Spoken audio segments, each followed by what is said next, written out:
Olá, meu amigo internauta, você que nos acompanha de perto, você que nos acompanha de longe. Mais uma vez nós estamos aqui para iniciar mais uma aula, mais um encontro através dessa videoaula. Lembrando aos meus queridos irmãos que essa aula já foi ministrada presencialmente e a partir de agora, então, nós estaremos estudando esta aula agora através das nossa videoaula. Nós gravamos para que os alunos que não podem estar presentes ou aquele que adquiriu o material e não pôde participar das aulas, poderá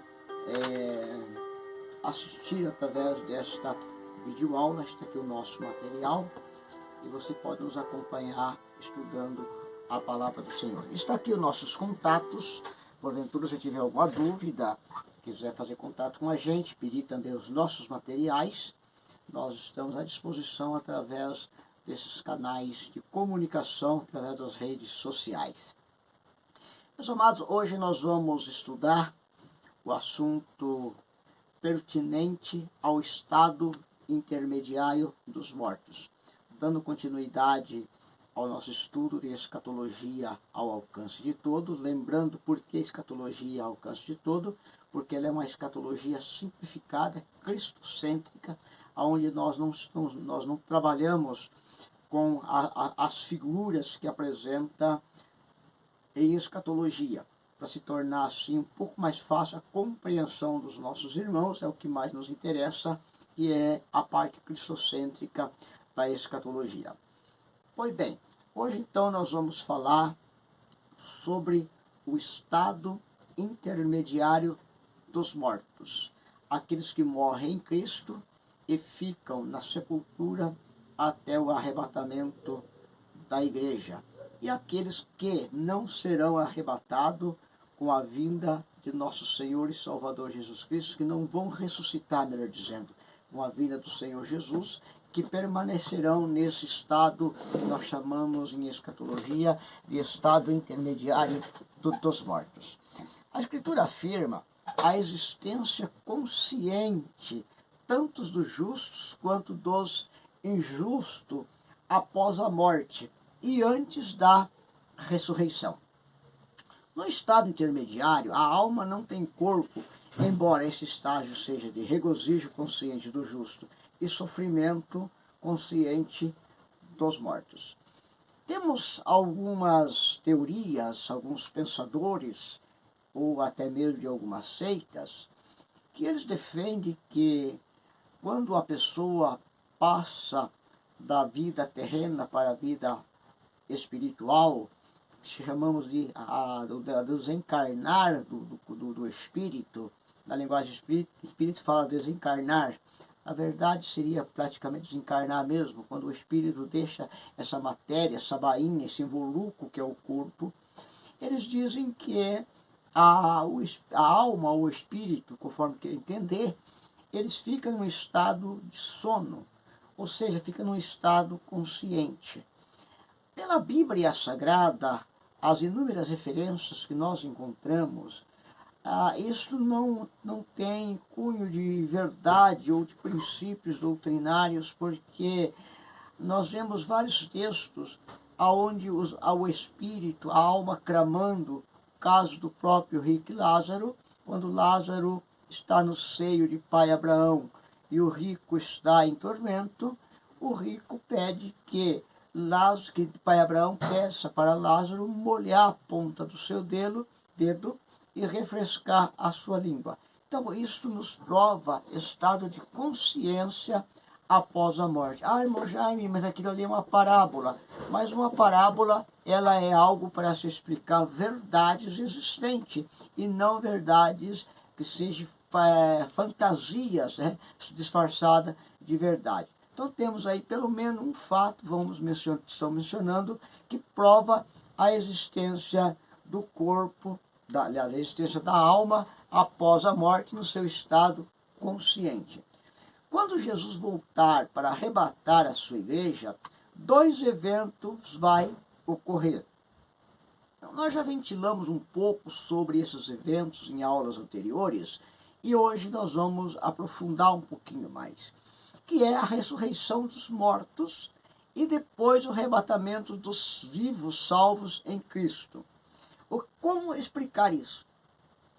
A ressurreição dos mortos, aqueles que morreram em Cristo, aqueles que permaneceram, guardaram o seu estado de santidade, tiveram vidas atribuídas à santidade, esses então ressuscitarão com Cristo.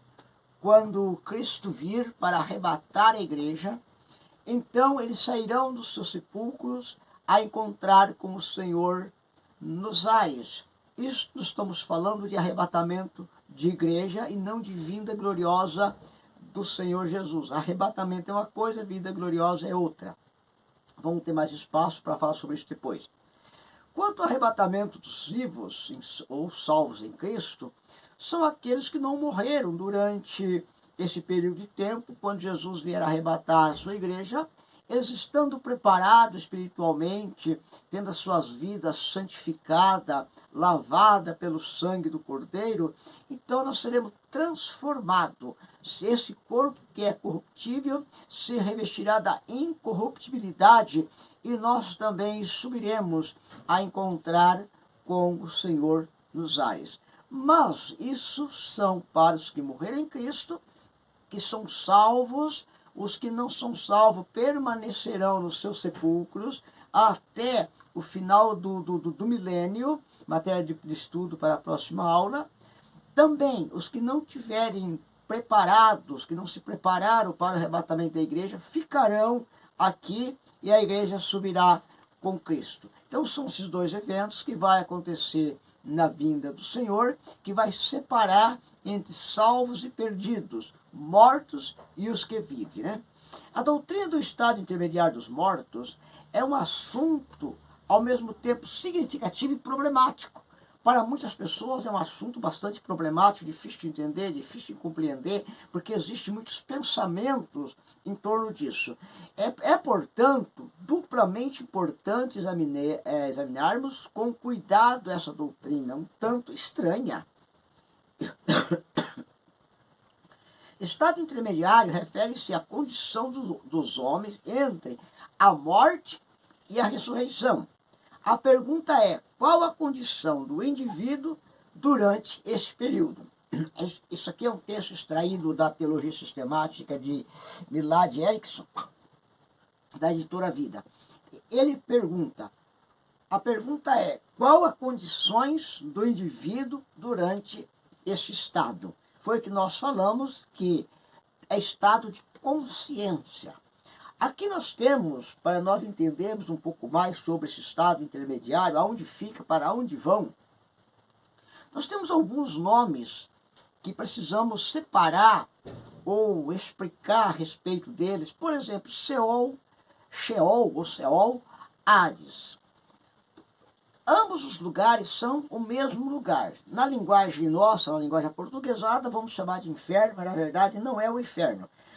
Sheol e Hades, Sheol em hebraico e Hades em grego, é o lugar, o estado, aonde é o local onde os mortos ficam entre o arrebatamento da igreja e entre a morte e o arrebatamento da igreja. Ou então, aqueles que morreram sem Cristo, que ficarão na sua sepultura, no Hades ou no Sheol, até o final do milênio. No entanto, nós temos a palavra paraíso, ou seio de Abraão.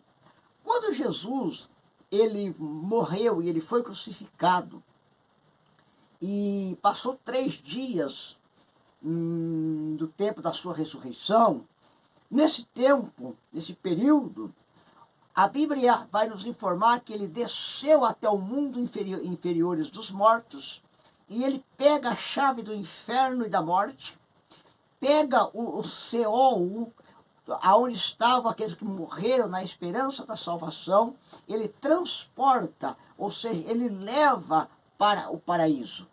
Então agora, os que morrem sem Cristo estão no inferno, no Seol ou no lado de embaixo, e os que morrem em Cristo estão no paraíso, vamos dizer, no andar de cima, aonde é o céu, que Paulo diz que foi até o terceiro céu e viu coisas inacessíveis, inexplicável à mente humana. Esse é o paraíso conhecido como seio de pai Abraão. Lembrando que o céu propriamente dito e o inferno propriamente dito ainda não tem ninguém.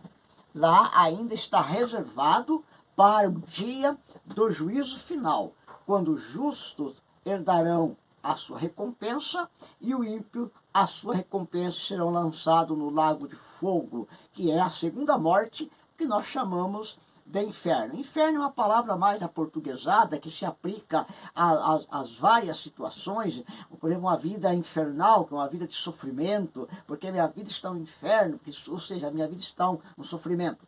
Então essas colocações, esses vernáculo coloquial da nossa língua, às vezes complica um pouco a entendermos essa situação. Depois nós temos aqui a palavra Gehenna, ou Geena em português, que é propriamente dito, vamos dizer assim, o lago de fogo.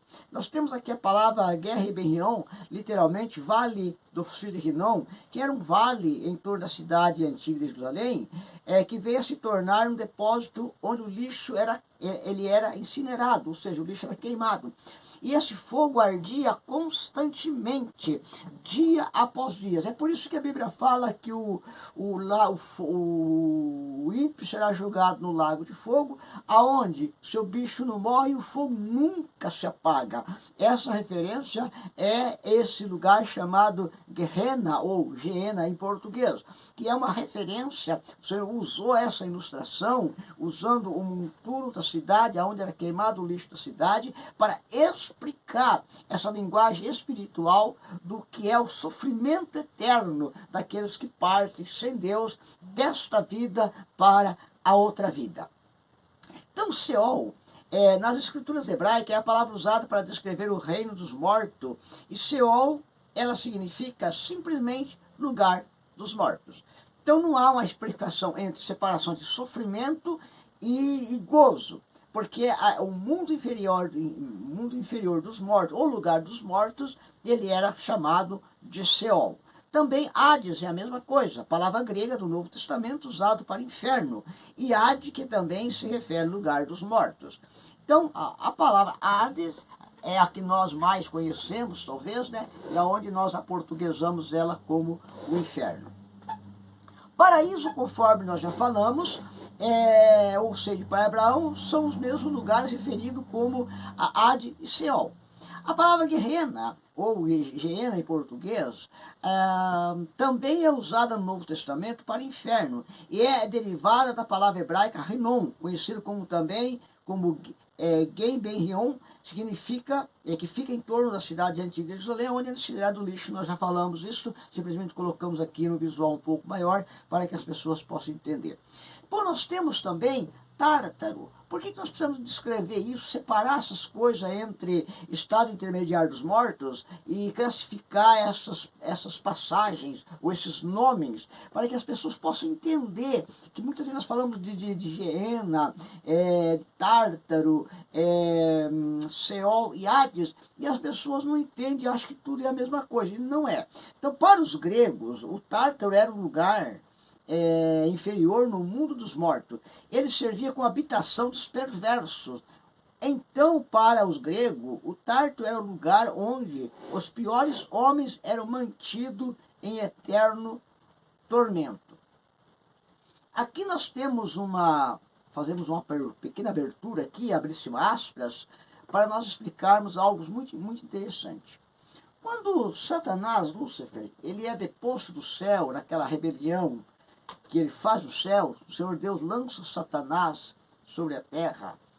E Pedro vai dizer, lá no capítulo 2, 2 Pedro capítulo 2, verso 4, que esses demônios são mantidos encadeados, em prisão, porque muitos desses demônios que desceram com Lúcifer, eles desceram revoltados, perderam o seu estado original por causa da sua desobediência, foram induzidos, foram enganados por Satanás, porque Satanás não é o pior anjo, não é o demônio mais feroz. Ele simplesmente, porque ele enganou, ele queria um reino, ele queria adoradores, hoje ele trabalha, em vez de expor a sua ira, na verdade ele ganha as pessoas para o seu reino infernal, para os seus adeptos, os seus adoradores. Então Satanás trabalha nesse sentido.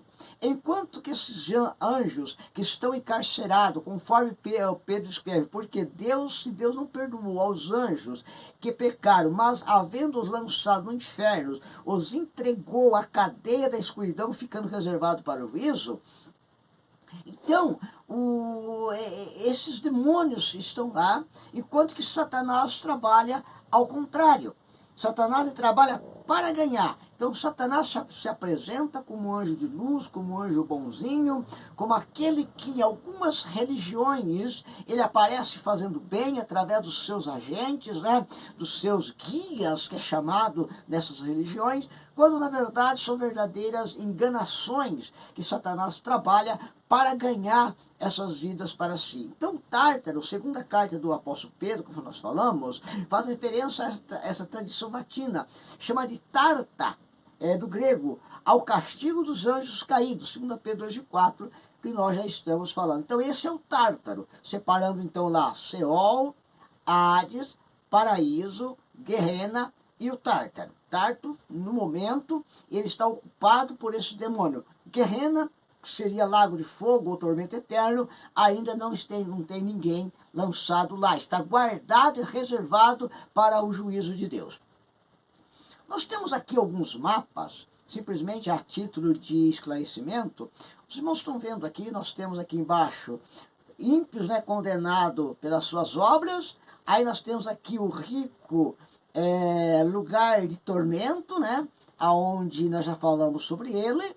Nós temos no lado direito aqui da minha tela, aonde temos ali justo, justificado pelo sacrifício de Jesus, e temos lá a pessoa de Lázaro, lugar de consolação, seio de Abraão. Embaixo nós temos as referências bíblicas, e mais embaixo, no mais profundo aqui, nós temos aqui o Guerrena. Vocês podem observar que tem almas aqui dentro, os corpos simbolizados, é claro, né, que estão em sofrimento.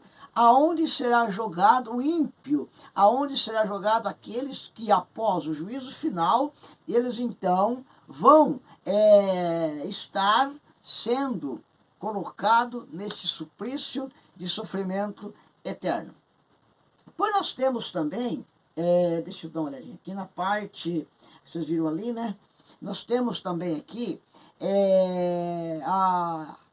o Seol, o Hades.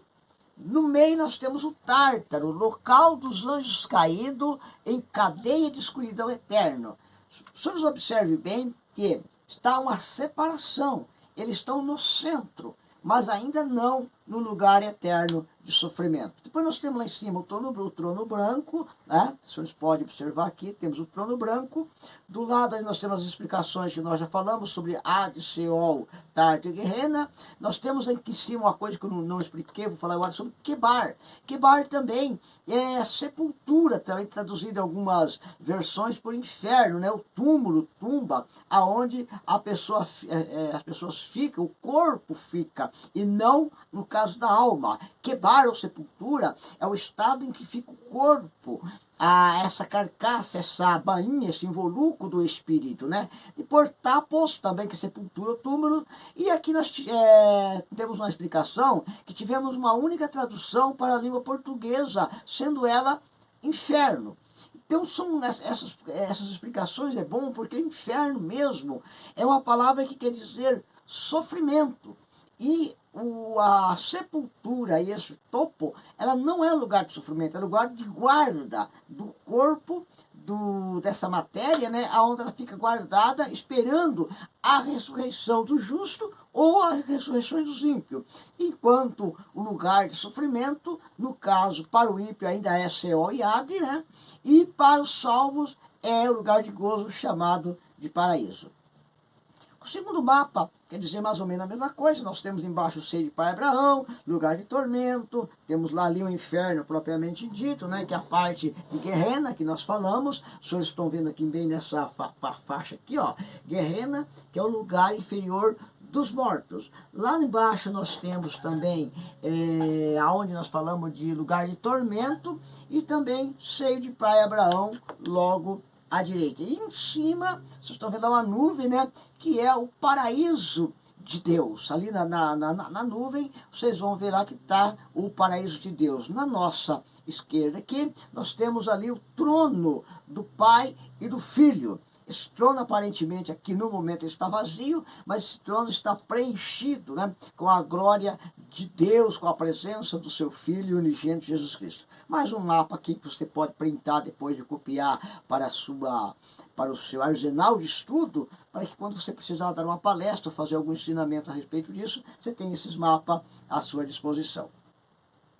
Estado intermediário dos mortos não é purgatório, conforme defende a própria Igreja Católica. Isso aí foi uma tradição criada por essas duas pessoas, Dante Alighieri e Santa Catarina de Genova, entre os anos de 1447 a 1546, né, 1516, período aí da Idade Média, entre o século V e o século IV e o século V.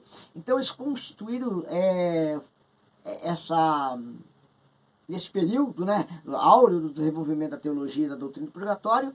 Então eles criaram essa doutrina, pelo menos para eles doutrina, para nós aqui, vou chamar de lenda, do purgatório. Mas o purgatório não existe para nós cristãos, para nós que servimos a Deus como chamado de protestante. A palavra purgatório, ela não existe. A Bíblia não dá esse direito de nós ensinarmos sobre o purgatório. E tem uma tradição da Igreja Católica que diz que um dia no purgatório equivale a 1000 anos de sofrimento. Então dá para se entender como é o sofrimento eterno, talvez daqueles que não aceitam Cristo, aqueles que morrem em seus estados de pecado, delito de pecado. Como será esse sofrimento? Se o purgatório, que é um período, um tempo, onde a pessoa passa para expurgar o seu pecado, para se santificar, o sofrimento de um dia equivale a 1000 anos, os senhores imaginam uma eternidade sem Deus. Que sofrimento! Continuando, mas ainda que o lugar do estado intermediário e o estado final possam ser o mesmo, a experiência do paraíso e do Hades, sem dúvida, não serão tão intensas como serão por fim, já que as pessoas estarão numa condições um tanto incompleta. Então, a Bíblia diz que o que o olho não viu e nem subiu ao coração do homem é o que Deus preparou para os seus santos. Embora que nesse primeiro estágio de intermediário dos mortos, o homem já está em gozo, em alegria, ou aquele que morreu sem Cristo em sofrimento, ainda não é o seu estado completo, ou a completude daquilo que nós vamos receber, principalmente o santo em Cristo Jesus. Não, o que nos espera após o arrebatamento da igreja não subiu ao nosso coração, não desceu ao nosso coração e nem subiu ao nosso pensamento. Essas são as coisas que Deus nos preparou. Certamente no céu nós teremos surpresas agradáveis quando chegaremos nas mansões celestiais e vermos o quão glorioso foi o nosso sofrimento aqui, o nosso pelejar, o nosso andar, as nossas perseguições, as nossas lutas, os nossos momentos de puxa-tapete, a hora que nos quebraram, nos arrebentaram. Os céus nós vamos ter uma recompensa gloriosa. Como será glorioso esse momento? A gente se emociona, só não gravar uma aula dessa, os senhores imaginam como será aquele dia tão glorioso na eternidade. Paulo ele escreve aos Coríntios e afirma que nem todos dormiremos. A palavra dormir, aqui Paulo está fazendo uma referência a esse dormir, não significa o sono da alma, como nós falamos. A morte para o salvo é apenas um sono que breve será despertado para uma nova vida em Cristo, com uma nova roupagem, as vestes de salvação conquistada na cruz do Calvário. Esse dormir está se referindo ao estado do corpo e não da alma. O corpo vai para a sepultura, se decompõe como se um estado de sono, de inconsciência do corpo. Mas a alma, o nosso, que nós podemos chamar aqui, psicologia, ou quem estuda aí as questões da humana, vai chamar de psique, é o estado de consciência, aquilo que é a consciência do homem. Esta consciência, através da sua alma, do seu espírito, ele estará consciente lá na sepultura, no Quebar, ou no Hades que seja, no paraíso, né? Mas o corpo, a quem Paulo está se referindo aqui, ele vai descansar, vai dormir. Esse corpo fica guardado, reservado para o dia do arrebatamento ou para a volta gloriosa de Jesus em glória, quando os mortos sem Cristo vão ressuscitar para a condenação eterna. Então, bem explicado que dormir não significa dormir da alma, mas dormir do corpo. Meus amados, até aqui nós vimos os estados intermediários dos mortos de uma forma bastante resumida em relação ao espaço que nós temos. E agora nós vamos estudar um pouquinho sobre o tribunal de Cristo. Veja que o tribunal de Cristo, ele é o período, ele é o tempo que vai ocorrer logo após o arrebatamento da igreja. O tribunal de Cristo, para nós entendermos, ele é o julgamento da igreja, que terá lugar entre o arrebatamento e a revelação de Jesus em glória. Esse período, nós vamos chamar período de grande tribulação, entre a revelação, entre o arrebatamento e a revelação de Jesus em glória. Então, o tribunal de Cristo, ele vai dar no período da grande tribulação. Enquanto na terra acontece a grande tribulação, no céu acontece o tribunal de Cristo e as bodas do Cordeiro, que nós vamos estudar no próximo encontro. Quanto tempo vai durar o tribunal de Cristo? Isso nós não temos a menor noção. Se durará um dia, 3 dias, 1 ano ou 3 anos. A grande verdade é que todos os salvos que foram arrebatados, os que morreram em Cristo, vão comparecer perante o tribunal de Cristo. Lembra-se que tribunal de Cristo não é tribunal do juízo final e não é trono branco. Tribunal de Cristo é um julgamento das obras. O julgamento das nossas obras perante o tribunal de Cristo mostra como administramos aqui os nossos bens, dons, dádivas, nossa vida, nossos dotes, nossos talentos, enfim, tudo o que de Deus nós recebemos. Como será e aonde se dará esse tribunal? Se dará nas regiões celestiais. 1 Tessalonicenses, capítulo 4, verso 17, Paulo escreve, ele usou a expressão grega bema, ou seja, uma plataforma elevada ao ar livre com acesso por meios de degrau. Aqui nós temos, é uma figura de linguagem. Não sei, não posso afirmar se haverá realmente uma plataforma aonde nós vamos subir por ela e chegarmos diante do tribunal de Cristo para recebermos o nosso galardão. Mas é o Paulo, para poder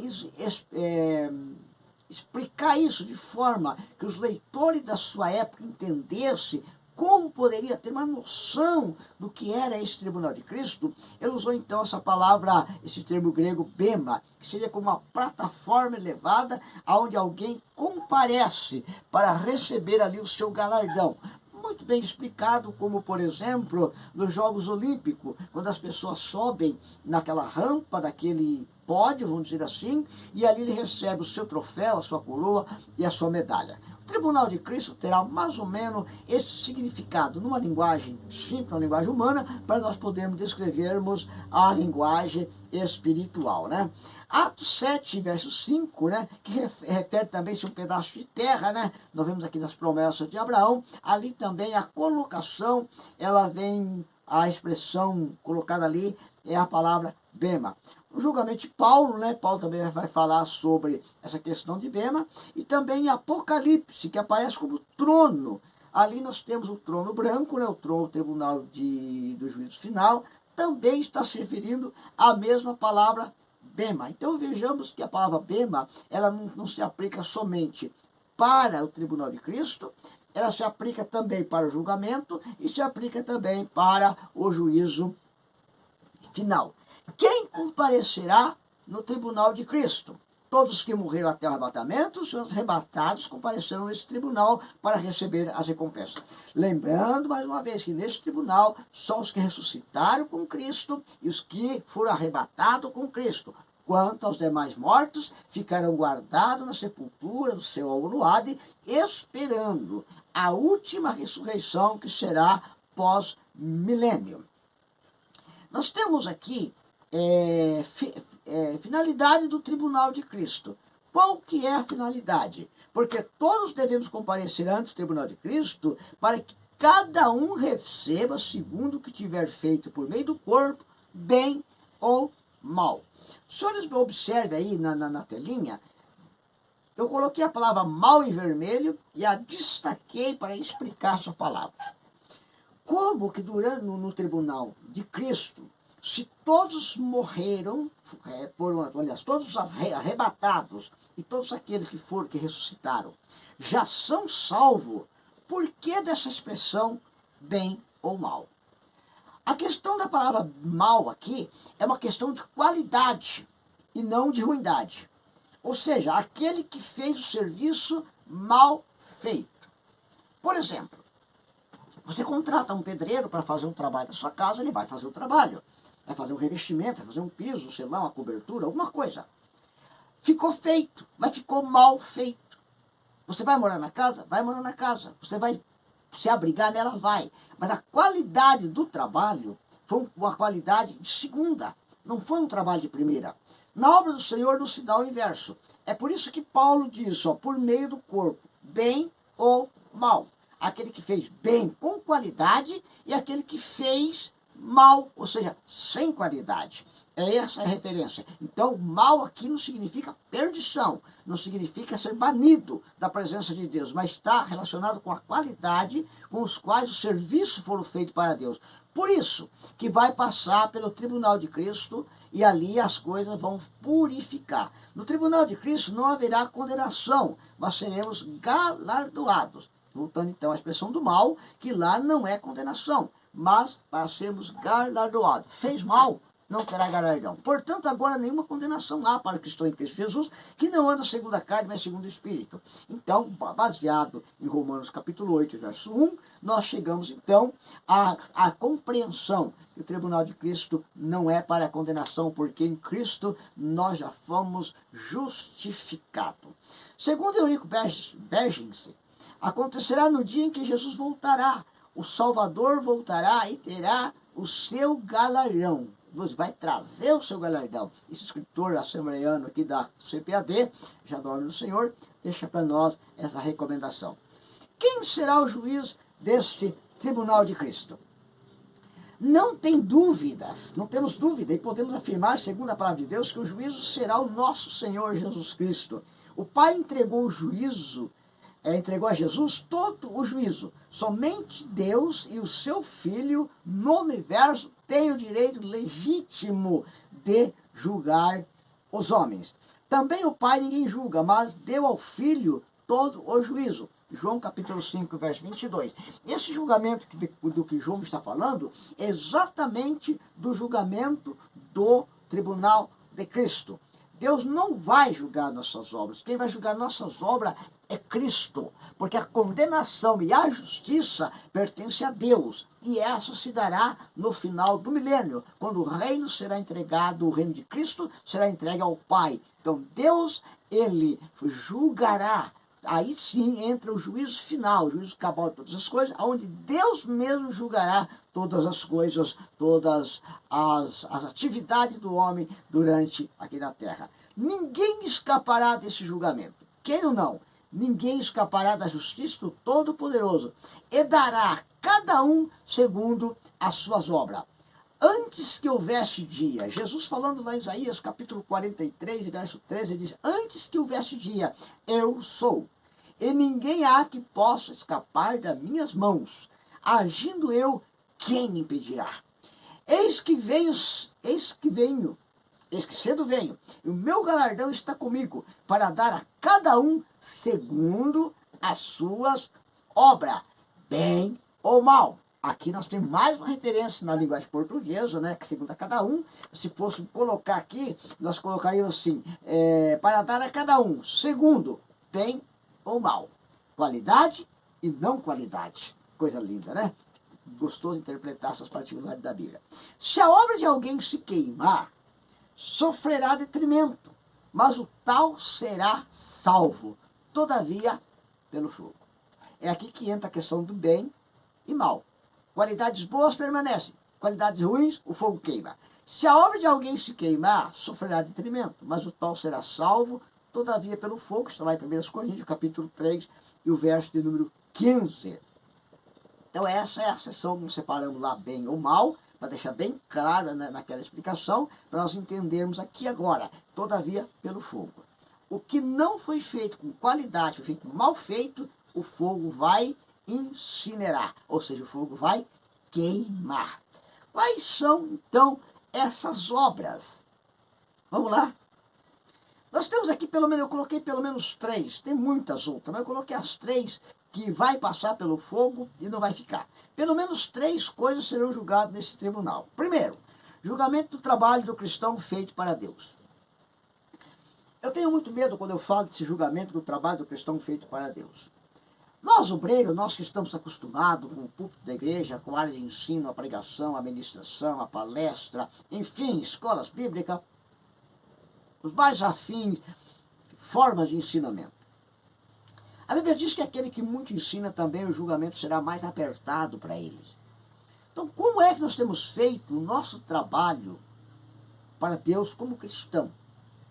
As qualidades desse trabalho, as qualidades do nosso ensinamento, da nossa pregação, ela tem alcançado simplesmente um status social, ou ela tem alcançado o objetivo pelo qual Deus nos chamou? Essas são o julgamento do trabalho do cristão feito para Deus.